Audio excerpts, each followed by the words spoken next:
Shalom, shalom, peuple de Dieu. Je suis l'évangéliste Perside Mangandou, la présentatrice de votre émission Jésus-Christ est Seigneur. Jésus-Christ est Seigneur, il faut que tout le monde en parle. Aujourd'hui, notre thème est intitulé La gloire. C'est quoi la gloire? Il y a la gloire de Dieu, il y a aussi la gloire des hommes. Mais qui mérite toute la gloire? Aujourd'hui, j'ai reçu l'homme de Dieu, le pasteur Fadam de Grenoble, le fils spirituel de l'archibishop Curtino Fernando. Des hommes vraiment proches. Vous allez savoir, on s'est dit, à tout de suite. Bienvenue dans votre émission Jésus-Christ est Seigneur. Jésus-Christ est Seigneur, il faut que tout le monde en parle. Je suis déjà avec mon invité. Je vous ai déjà dit les noms. Et puis on va encore savoir plus. Je m'en vais saluer mon invité. Shalom, pasteur Fadam. Shalom maman, shalom les amis, shalom les invités, shalom tout le monde. C'est moi déjà le pasteur Fadam. Et je suis vraiment dans la joie parce que vous m'avez fait l'honneur de m'inviter sur votre plateau. Que le nom du Seigneur soit glorifié. Que le nom du Seigneur soit glorifié. Je viens déjà de faire la présentation pour dire que vous êtes le fils spirituel de l'archibishop Curtino Fernando. Donc avec vous, vous avez passé les bons moments et les mauvais moments. Donc on peut vraiment savoir ou bien avoir des nouvelles de l'archi, comment il va? Oh, l'archibishop va très bien. Dieu fait grâce jour après jour. Il y a des mystères, des miracles, des choses que Dieu est en train d'opérer sur la vie de son serviteur. Parce que Dieu est en train de lui garder, parce qu'il a un témoignage à présenter au monde. C'est pour cela que Dieu est avec lui. Et il va bien pour son témoignage, pour sa présence, pour sa santé. Tout va bien. Tout va bien, tout va bien. Que le nom du Seigneur soit loué.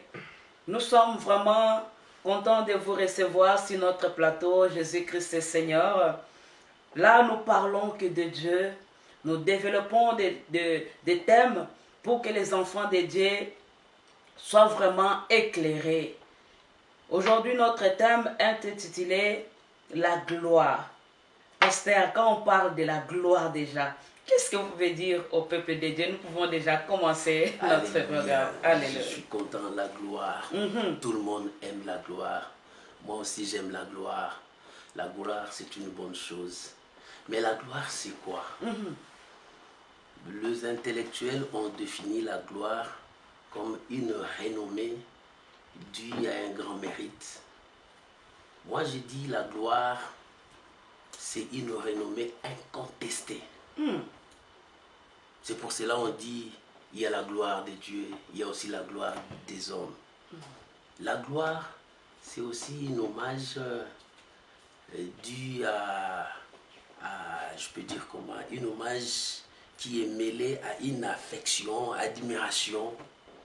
Et c'est pour cela que j'ai dit la gloire, c'est une bonne chose.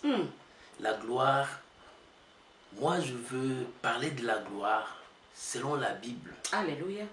Il y avait une personne qui a dit à Dieu, fais-moi voir ta gloire. Et moi je me suis rappelé, je me suis posé beaucoup de questions. Pourquoi il dit seulement à Dieu, fais-moi voir ta gloire? C'est-à-dire la gloire c'est quelque chose qui est vraiment merveilleux, quelque chose que tout le monde est en train d'envier.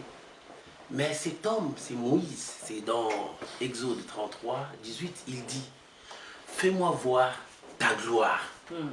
Lui, il voulait voir la gloire de Dieu. Mais Dieu l'a répondu. Dieu l'a répondu. Et la réponse de Dieu, moi je dis, c'est tout qui veut dire la définition de cette gloire. Je vais lire ce passage dans Exode 33, à partir du verset 18. Et Moïse dit, fais-moi voir ta gloire. L'Éternel répondit, je ferai passer devant toi toute ma bonté. La première chose, la bonté.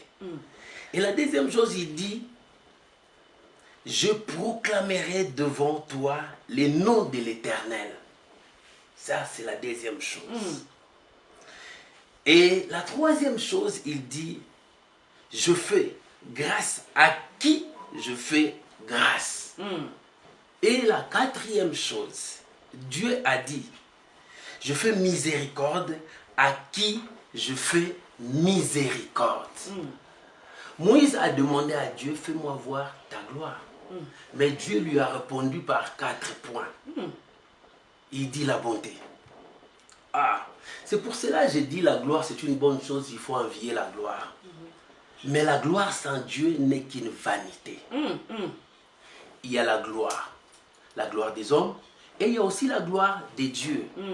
Vous savez, la gloire des dieux est incontestée. Personne ne peut contester la gloire des dieux. Et c'est cette gloire que Lucifer avait enviée. Lorsqu'il a vu la gloire des dieux, il a envié ça.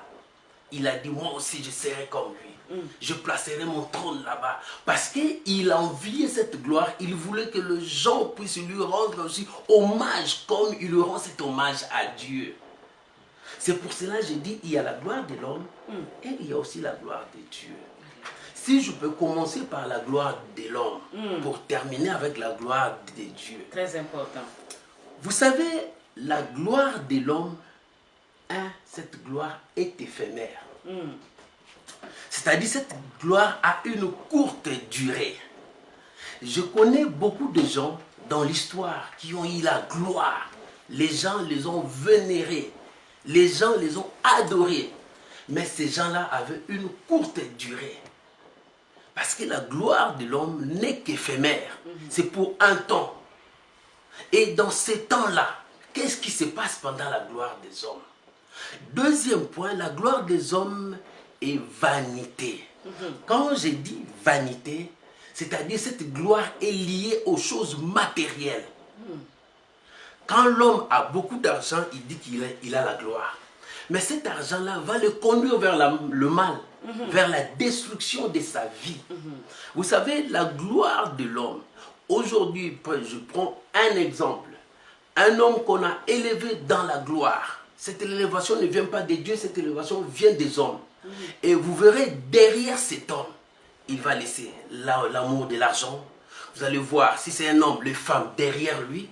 Si vous allez voir cet homme qui a la gloire, un homme très très orgueilleux.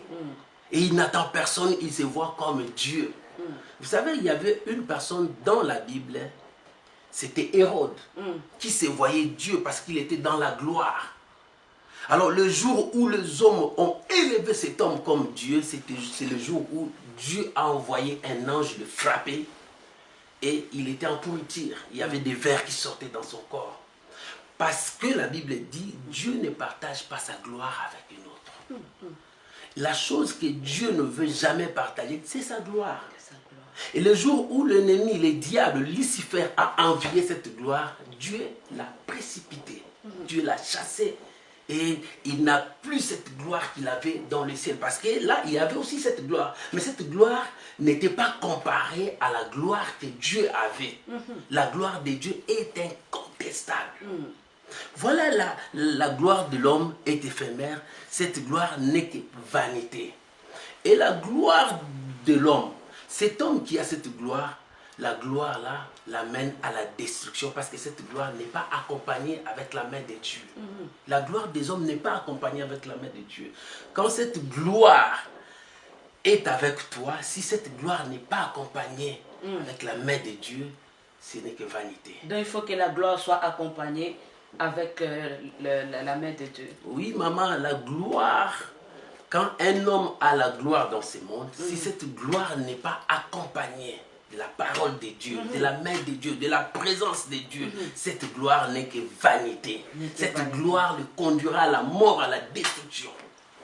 Mais qu'est-ce qu'il faut faire pour vivre avec la gloire? Parce qu'il y a d'autres gloires que Dieu a données, mais les hommes n'ont pas su comment préserver cette gloire-là. Vous savez, dans toute chose, il y a une préparation. Dieu a pris David derrière ses troupeaux. Dieu l'a ramené dans la gloire. Mais avant que Dieu puisse le ramener dans la gloire, Dieu a pris tout son temps pour préparer cet homme. pour ramener cet homme à l'obéissance. Vous savez, la chose qui détruit la gloire de beaucoup de gens, c'est la désobéissance qui entraîne l'homme à la mort. David, Dieu lui a appris à obéir. Tout ce que tu auras dans ce monde, tu dois remettre la gloire à Dieu. Toi, comme David, dans toute sa gloire, devant l'arche de Dieu, il dansait. Il dansait. Mais dans ce monde, tu ne verras jamais un président dans toute sa gloire danser devant Dieu. Vous le verrez à l'église, quand vous le voyez, ils viennent seulement pour remplir de bons et bomber. Non. Devant Dieu, un homme brisé par Dieu, même dans sa gloire, il va chanter, il va danser pour Dieu parce qu'il sait, moi, sans ce Dieu, je ne suis rien. Cette gloire que vous voyez aujourd'hui, c'est lui qui m'a donné. Comme il m'a donné, je lui donne toute la gloire. Alléluia. Vous savez, j'ai tiré une leçon très très forte chez le pasteur Coutinho. Cet homme, il nous disait, moi devant Dieu, je suis un enfant. Parce que quand les gens m'acclament, c'est comme si ces gens-là me poussent vers l'enterrement. Alors quand ils m'acclament, je ramène ces acclamations à Dieu. C'est pour cela, devant lui, je peux m'agenouiller, je peux dormir par terre, je peux rouler par terre pour lui donner seulement la gloire. Cette gloire n'est pas à moi, mais c'est à lui. Tu vois, c'est un peu ça, comme Jésus voulait nous donner cet exemple de cet âne qu'il avait transporté quand il est rentré dans la gloire. Vous savez, quand Jésus entrait en Jérusalem, les gens ont mis des pannes, des rameaux. Et c'était l'âne-là qui prenait la gloire. Et lui, il savait que la gloire était sur lui, qu'il marchait sur les pannes. Mais Jésus était au-dessus. Mais Jésus n'était pas, ce n'est pas Jésus qui marchait sur les pannes. Mais c'était l'âne. Nous sommes des ânes qui portaient les seigneurs. Oh yes. Quand la gloire vient vers nous, nous allons montrer la route vers Dieu. Cette gloire, regarde, c'est lui qui le mérite. Parce que ce n'est pas nous qui le méritons, cette gloire. Nous ne sommes que des canaux. Dieu veut que nous puissions lui représenter. Nous sommes des représentants de la gloire de Dieu sur la terre. Vous savez, un ambassadeur qui représente son pays ailleurs, il représente la couleur de son pays. Il représente la culture de son pays. Il représente le message de son pays. Et nous sommes le canal qui transporte la gloire de Dieu dans ce monde. C'est pour cela que j'avais dit, la gloire de Dieu, quand un homme a la gloire sans la présence de Dieu, sans la main de Dieu, cette gloire n'est que vanité. Ça va lui conduire vers la mort. Mais nous qui sommes des ambassadeurs de Dieu, nous apportons la gloire de Dieu dans ce monde. C'est-à-dire, nous voulons faire voir au monde l'image de Dieu. Nous voulons faire voir au monde le message de Dieu. Nous voulons faire voir au monde qu'est-ce qui est Dieu. Dans toute sa splendeur, dans toute sa gloire, dans toute sa renommée. Et cette renommée, quand les gens vont jeter des pannes sur nous, nous allons marcher, mais nous le donnons à Dieu. Nous marchons, mais nous donnons cette gloire à Dieu. C'est comme cet âne-là qui donnait la gloire à Dieu. Waouh! Jésus-Christ est Seigneur. La gloire qui vient de Dieu, ça nous valorise. À toi que le Seigneur commence à élever. Ne prends pas cette gloire-là pour toi et puis pour faire le mal. Non. Montre les gens le Dieu véritable, celui qui t'a donné cette gloire. Que le Seigneur soit glorifié. Là, nous avons parlé de la gloire des hommes. Maintenant, nous parlons de la gloire de Dieu. La gloire de Dieu, c'est une gloire qui est incontestée. Personne ne peut contester la gloire de Dieu. La gloire de Dieu ne peut jamais être comparée à la gloire que les hommes ont dans ce monde. Dans ce monde, il y a eu des empereurs, des rois, des philosophes, des hommes brillants qui ont bougé le monde. Mais leur gloire ne peut jamais être comparée à la gloire de notre Dieu. Notre Dieu mérite la gloire. La gloire de Dieu n'a pas de limite. C'est comme la gloire des hommes qui est éphémère pour un temps. Mais la gloire de Dieu a commencé du commencement jusqu'à la fin. Cette gloire n'a pas de fin. Et vous savez, quand Lucifer a vu cette gloire, et cette gloire l'a dérangé, il dit, mais pourquoi pas moi? Moi aussi je peux en avoir. Et il a voulu contester cette gloire. Comme la gloire de Dieu est incontestée, Et Lucifer est chassé loin. Vous savez, la gloire de Dieu, c'est la sainte présence de Dieu. C'est la sainteté de Dieu.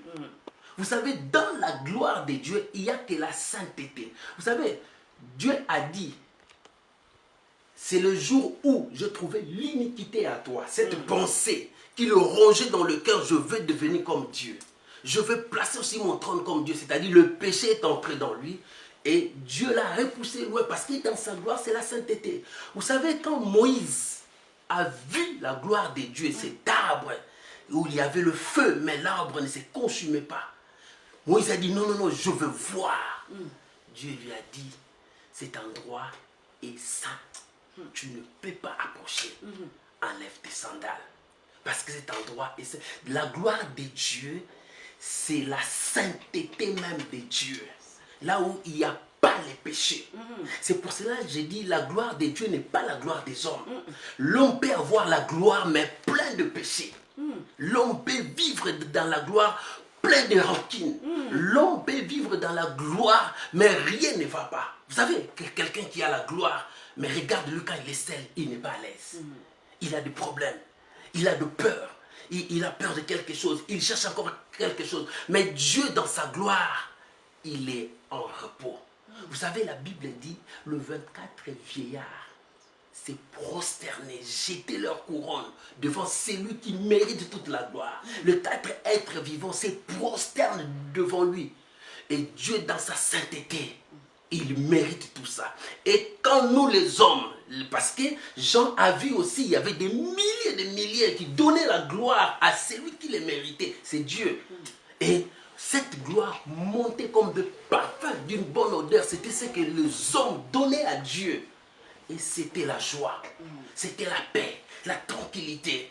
Mais la gloire des hommes, tu auras des problèmes. Et les hommes qui ont la gloire, quand ils passent, vous allez voir des gardes-corps. Vous allez voir protégés. Ils sont protégés. Pourquoi? Ils ont peur de quoi? Mais Dieu, dans toute sa gloire, il y a la paix. Alléluia. Il y a la tranquillité, il y a le bonheur. C'est ça la gloire de Dieu. La gloire de Dieu est incontestée. Cette gloire, c'est pour l'éternité à l'éternité. Mais cette gloire amène le changement. Quand quelqu'un touche la gloire de Dieu, tout change en lui. Dieu a dit à Moïse, je ferai passer premièrement ma bonté. La gloire de Dieu est accompagnée avec la bonté de Dieu. Vous allez voir chez les hommes, quand ils ont la gloire, peut-être il y a une partie de bonté ou bien pas. Vous allez voir leur cœur, trop de malice, leur cœur, trop de problèmes. Mais la gloire de Dieu, Dieu dit, je ferai passer ma bonté devant toi. Parce que tu m'as demandé la gloire, mais premièrement la bonté va passer devant toi. Et Dieu est en train de préparer la personne qui devrait avoir la gloire. Il faut que la bonté de Dieu soit dans sa vie. Il faut que les gens voient la bonté de Dieu en toi. Tu ne peux pas seulement avoir la gloire de Dieu sans la bonté de Dieu.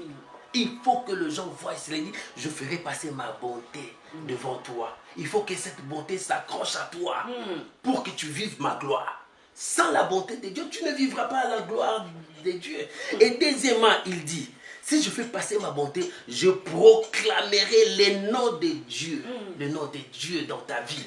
Vous savez, le monde dans toute sa gloire, s'il n'a pas le nom de Dieu, c'est zéro. Le nom de Dieu nous sécurise.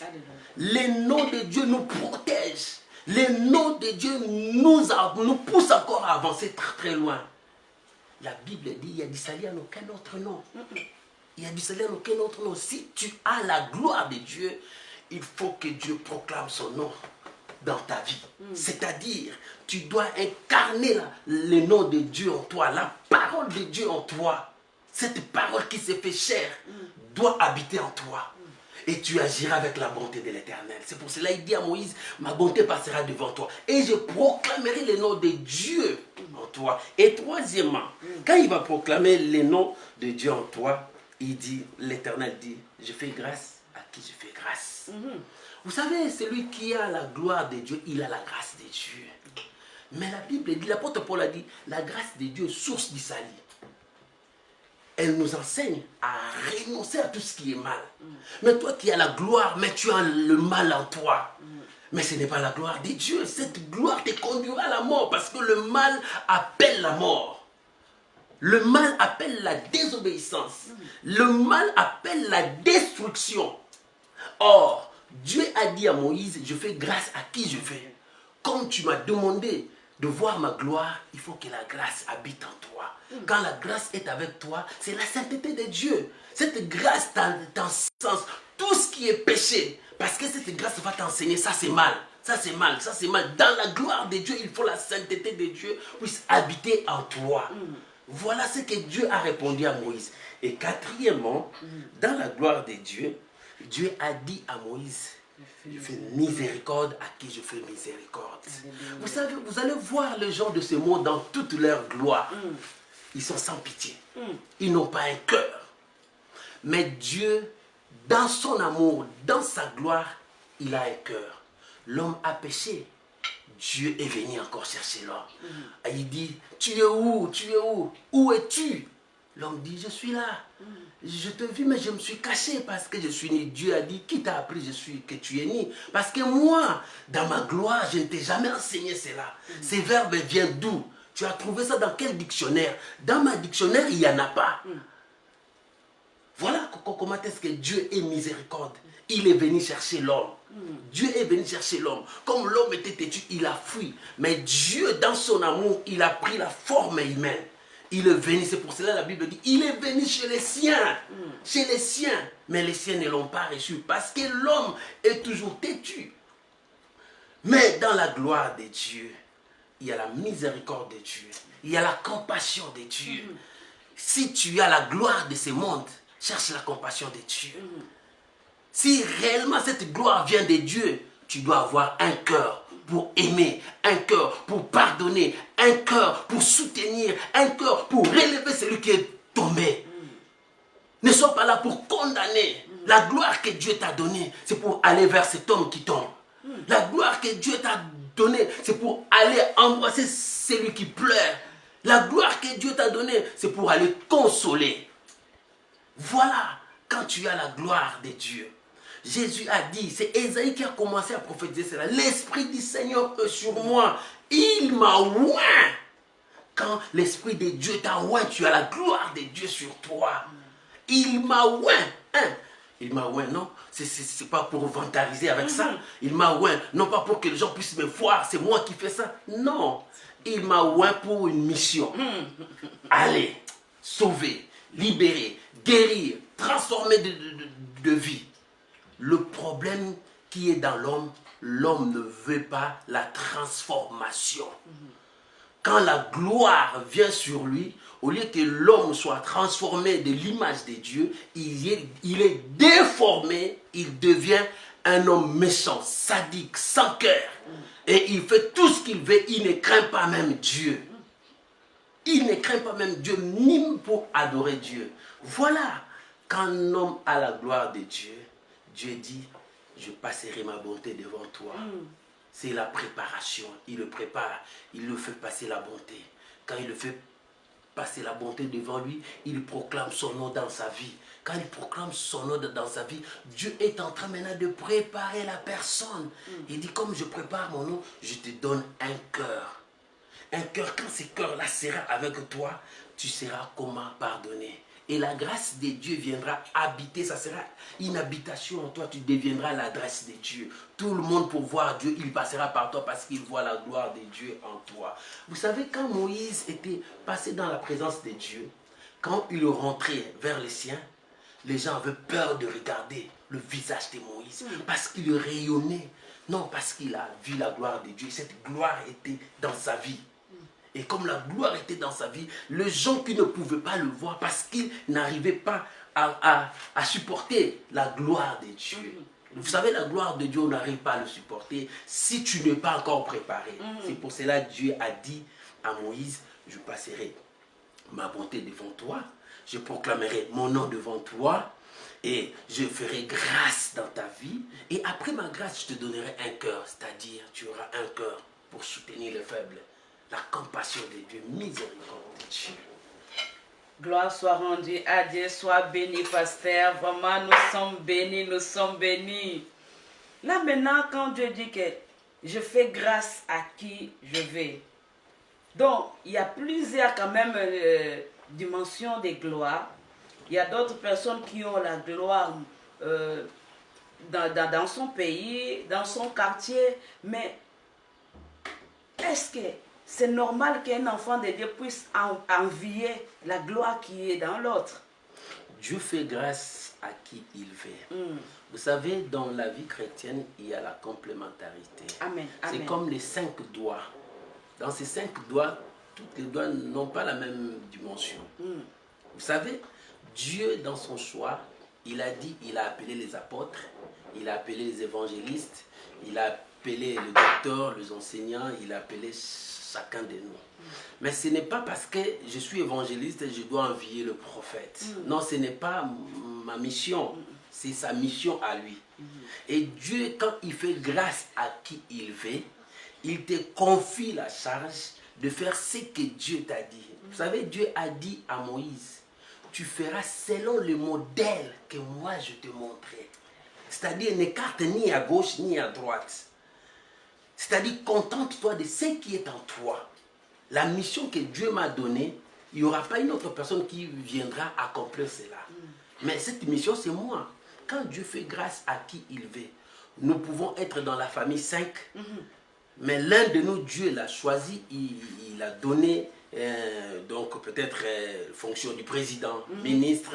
C'est la grâce qu'il a reçue, ce n'est pas moi, je ne peux pas l'envier. Voilà le problème qui est là. Quand Dieu fait grâce à une personne, ce n'est pas à toi de les convoiter, de l'envier. Ce n'est pas à toi de les critiquer. Ce n'est pas à toi de le combattre. Tu risqueras de combattre Dieu.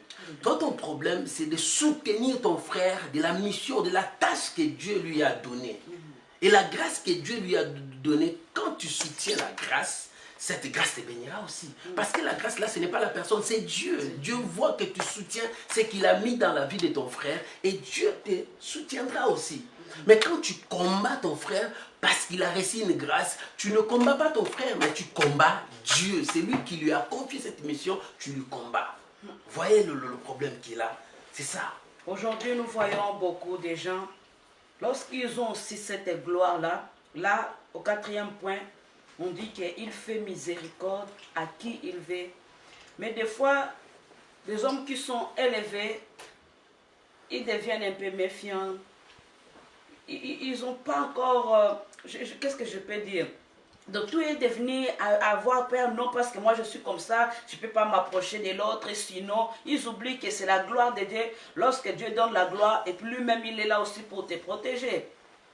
Oui, je vois, gloire au Seigneur. Vous savez, dans un premier temps, je peux dire, il y a des parcours de gens. D'autres ont passé des parcours difficiles. C'est pour cela qu'ils commencent à mettre des garde-fous. Il met des garde-fous pour se protéger. Mais dans la vie chrétienne, quand tu as la gloire de Dieu, Dieu marchera avec toi.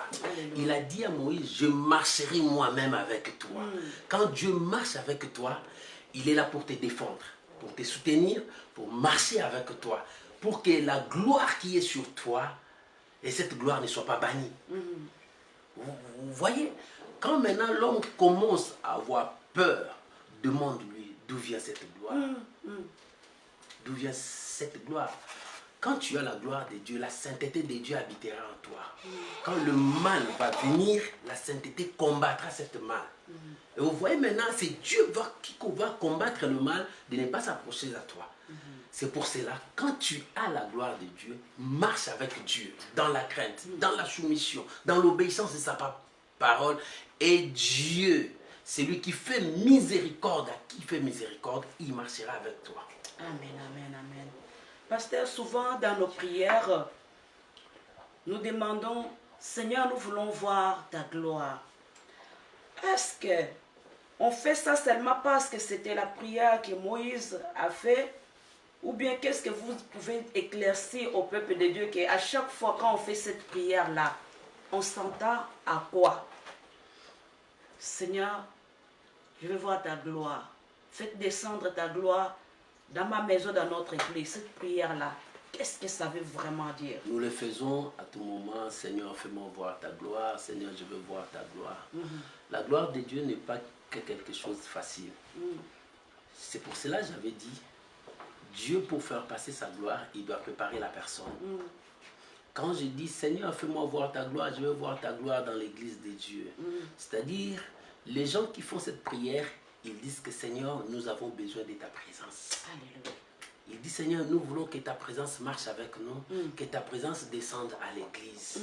Quand la présence de Dieu sera là, Dieu marchera avec nous, Dieu travaillera avec nous. Parce que sans la présence de Dieu, nous ne pouvons rien avancer. C'est pour cela que les gens disent, Seigneur, je veux voir ta gloire.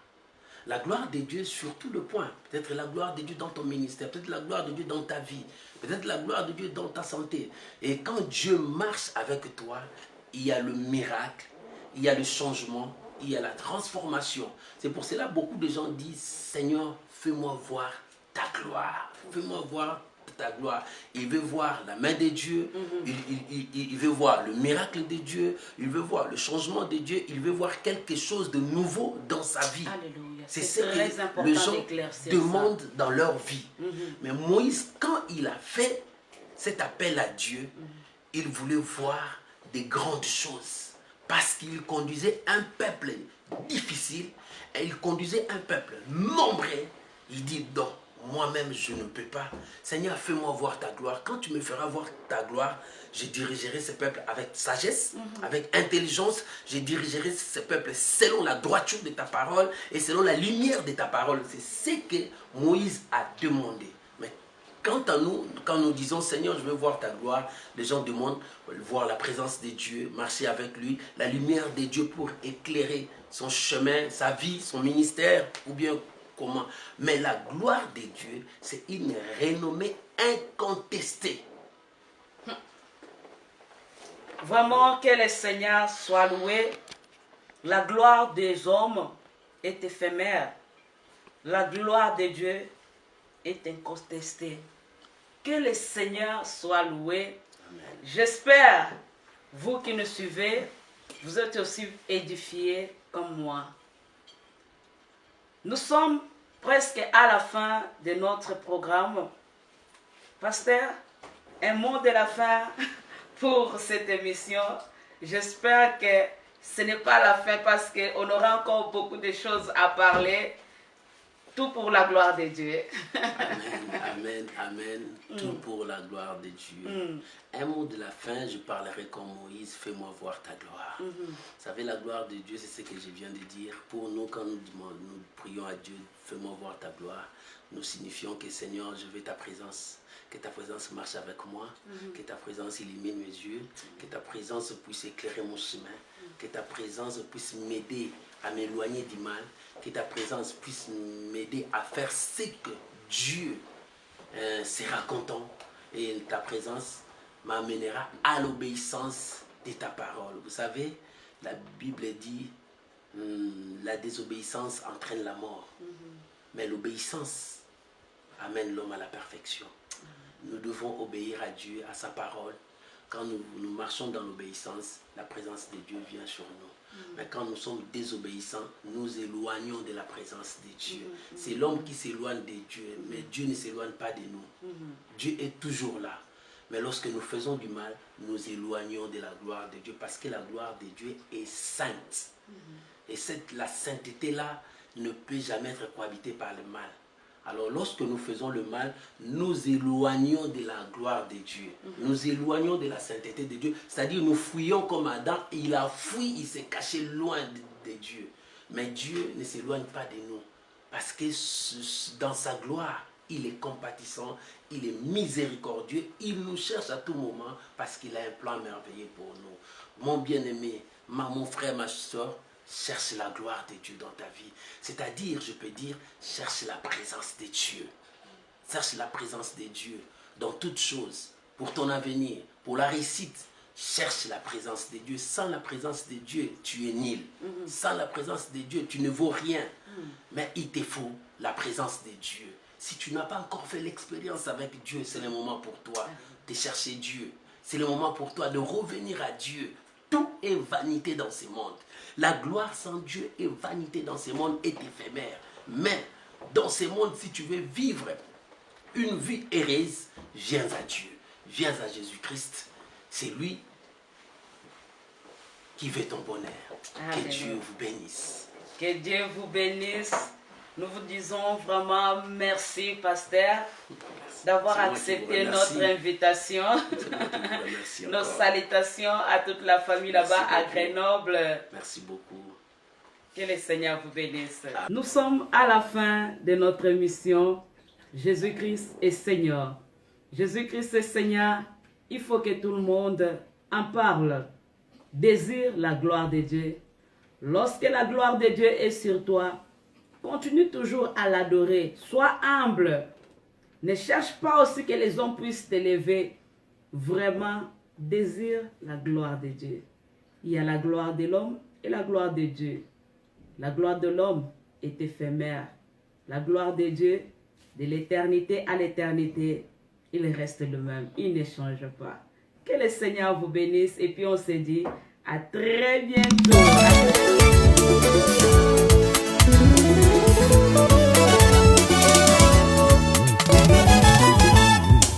Nous voulons voir Jésus s'élever. Nous voulons voir Jésus se lever. Nous voulons voir Jésus s'élever. Nous voulons voir Jésus se lever. Comme un étendard sur ces pays, nous voulons voir Jésus se lever. pour montrer à tous la vérité, les chemins vers